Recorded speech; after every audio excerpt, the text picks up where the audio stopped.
राज्यात पशुपालन व्यवसायाला कृषी व्यवसायाचा दर्जा असा निर्णय घेणारे देशात महाराष्ट्र हे पहिलेच राज्य. पशुसंवर्धन मंत्री पंकजा मुंडेंचं विधानसभेत निवेदन.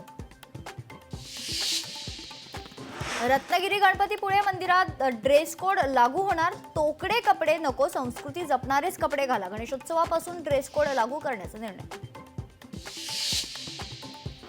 लातूरमध्ये 7,99,000चे ड्रग्ज जप्त. 2 जणांना अटक, 1 जण फरार. लातूर जिल्ह्यात ड्रग्ज विक्रीचे 3 महिन्यात 4 गुन्हे उघड. हिंगोली जिल्ह्यात 225हून अधिक मशिदीवर बेकायदेशीर भोंगे. किरीट सोमय्या यांची फेसबुक पोस्ट करत माहिती. सांगलीच्या रत्नागिरी महामार्गावरील रस्त्याचे काम अपूर्ण. कामाच्या दर्जाबाबत नागरिकांमध्ये प्रश्नचिन्ह. रेल्वे उड्डाणपुलाचा रस्ता खचून 2 महिने उलटले.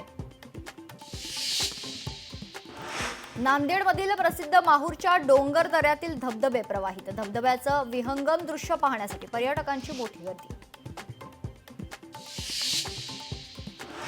दीर भावजाईच्या भांडणात जावेच्या 11 महिन्याच्या मुलाचा बळी. दौंड तालुक्याच्या आंबेगाव मधील घटना. बाळाच्या डोक्यात त्रिशूळ घुसल्यानं मृत्यू.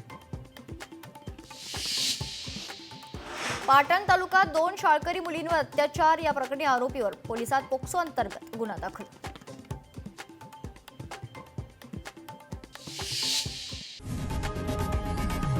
लोकशाही मराठी ऐका, पहा, जागरूक रहा.